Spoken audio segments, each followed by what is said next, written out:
Assalamualaikum warahmatullahi wabarakatuh. Alhamdulillah, sekali lagi kita bersama dalam slot kapsul hijrah, dan pada kali ini kita akan berkongsi tentang hijrah seorang sahabat yang bernama Salman Al-Farisi. Seperti mana yang diriwayatkan oleh Al-Imam Ahmad daripada seorang sahabat yang bernama Abdullah bin Abbas radhiyallahu anhuma, bagaimanakah panjangnya sirah perjalanan hijrah Salman Al-Farisi. Yang mana yang dapat kita ringkaskan di sini, Salman Al-Farisi telah melakukan penghijrahan yang cukup besar dan juga cukup panjang.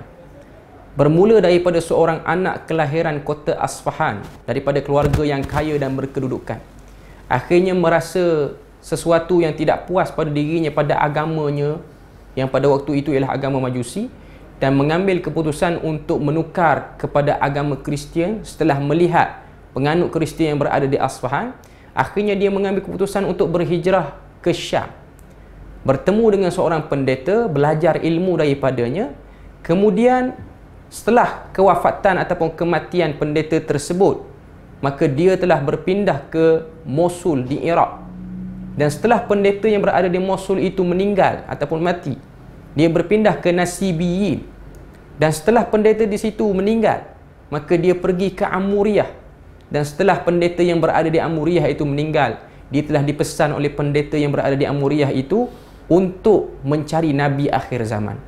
Penghijrahan, perjalanan yang telah dilakukan oleh Salman Al-Farisi tersebut akhirnya menyebabkan beliau telah ambil keputusan untuk berhijrah ke bumi Hijaz pada waktu itu.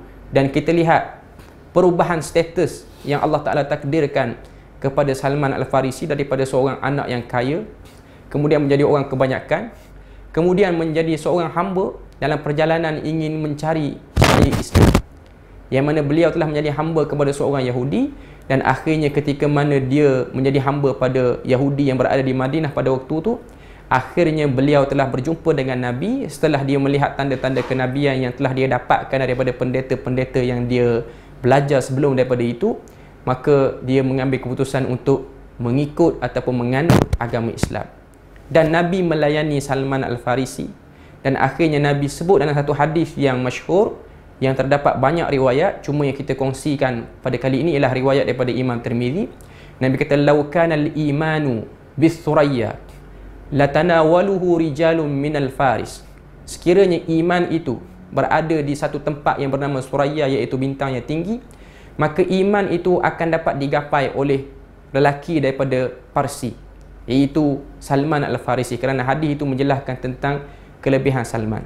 Jadi lihatlah bagaimana perjuangan yang dilakukan oleh Salman, turun naik daripada satu negara ke satu negara. Akhirnya Allah Ta'ala menjadikan beliau berada pada kedudukan yang mulia, iaitu menjadi sahabat Nabi, sehingga Nabi memberikan kepadanya satu penghargaan yang besar, seperti mana yang kita dapat lihat dalam hadis yang diriwayatkan oleh Imam Tirmizi tadi.